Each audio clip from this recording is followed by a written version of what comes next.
राधानगरी तालुका हा ऐतिहासिकदृष्ट्या राष्ट्रीय काँग्रेसच्या विचारांचा मानला जात असला तरी प्रत्येक निवडणुकीत आघाड्यांच्या समझोत्यात अपेक्षित संधी न मिळाल्यामुळं तालुका विधानसभेच्या सत्ता केंद्रापासून दूर राहिला.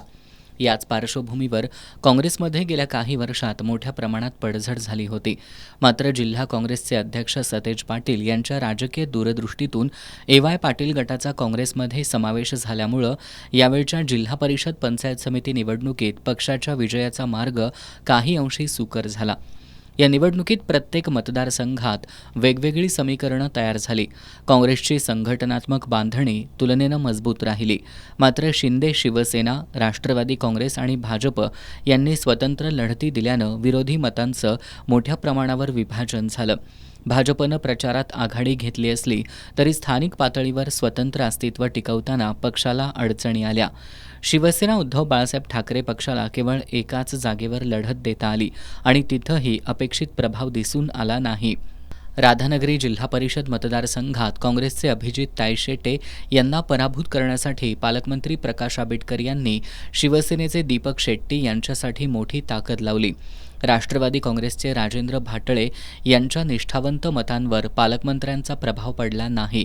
मात्र तायशेटे यांची मतं खेचण्यात त्यांना काही प्रमाणात यश आलं. निवडणुकीच्या अखेरच्या टप्प्यात काँग्रेसच्या महिला जिल्हाध्यक्ष सुप्रिया साळोखे, सुधाकर साळोखे आणि मनसेचे राजेंद्र चव्हाण यांनी थेट शिवसेनेला पाठिंबा दिल्यानं चुरस वाढली. तरीही गेल्या 9 वर्षांपासून जपलेल्या संपर्काच्या जोरावर तायशेटे विजयी ठरले.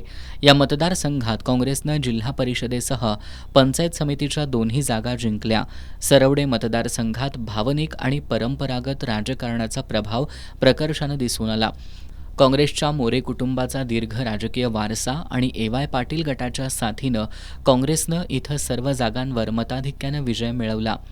राष्ट्रवादी काँग्रेसनं शिंदे शिवसेनेला पाठबळ देऊनही त्याचा विशेष परिणाम दिसून आला नाही. कसबा वाळवे हा शिंदे शिवसेनेचा बालेकिल्ला मानला जातो.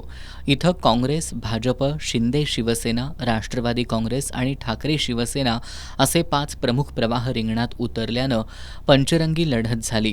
मतविभागणीचा सर्वाधिक फायदा शिंदे शिवसेनेला झाला. पालकमंत्री प्रकाश आंबेडकर यांच्या विकास कामांचा प्रभाव, अरुण जाधव यांचा जनसंपर्क आणि संजय गांधी योजनेतील निराधार लाभार्थ्यांचा पाठिंबा निर्णायक ठरला. काँग्रेसचे सुनील चौगले यांचा संपर्क कमी पडला तर दीर्घकाळ तालुकाध्यक्ष असतानाही हिंदूराव चौगले यांना कसबा वाळवे गावात पक्ष मजबूत करता आला नाही.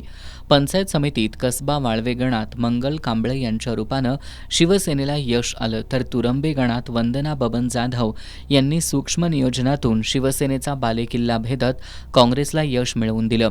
राशिवडे मतदारसंघात चौरंगी संघर्ष पाहायला मिळाला. काँग्रेसकडे संघटनात्मक ताकद असली तरी विरोधकांनी स्थानिक नेतृत्व पुढं करून प्रभाव निर्माण केला. इथं ए.वाय. पाटील यांच्या पाठबळामुळं काँग्रेसचे सागर धुंद्रे यांना मोठं मताधिक्य मिळालं. पंचायत समितीत अमृता पाटील विजयी झाल्या. मात्र धामोड गणात मतविभागणीचा फटका बसत शिवसेना शिंदे गटाचे केरबा पाटील विजयी झाले. कसबा तारळे मतदारसंघ यंदाच्या निवडणुकीतील सर्वाधिक चर्चेचा केंद्रबिंदू ठरला. वंचित बहुजन आघाडी, अपक्ष आणि प्रमुख पक्षांमुळं बहुरंगी लढत झाली. डोंगळे घराण्यातील सून लेक यांच्यातील थेट संघर्षानं वातावरण तापलं. अखेर गोकुळचे ज्येष्ठ संचालक अरुण डोंगळे यांचे पुत्र अभिषेक डोंगळे यांनी गेल्या 9 वर्षांच्या संपर्काच्या जोरावर आणि धैर्यशील पाटील कौलवकर यांच्या साथीनं जिल्हा परिषद आणि पंचायत समितीच्या 2ही जागांवर राष्ट्रवादी काँग्रेसचा विजय निश्चित केला. एकूणच राधानगरी तालुक्यातील निवडणुकीत आघाड्या घडल्या पण अनेक ठिकाणी बिघडल्या. स्वतंत्र लढती, अंतर्गत नाराजी, घराणेशाही आणि स्थानिक गटबांधणी यामुळं अनेक मतदारसंघांची राजकीय गणितं वेगळी राहिली. विखुरलेल्या मतांवरच सत्तेचा फैसला ठरल्यानं काहींच्या हाती सत्ता आली तर काहींना अपयशाचा सामना करावा लागला.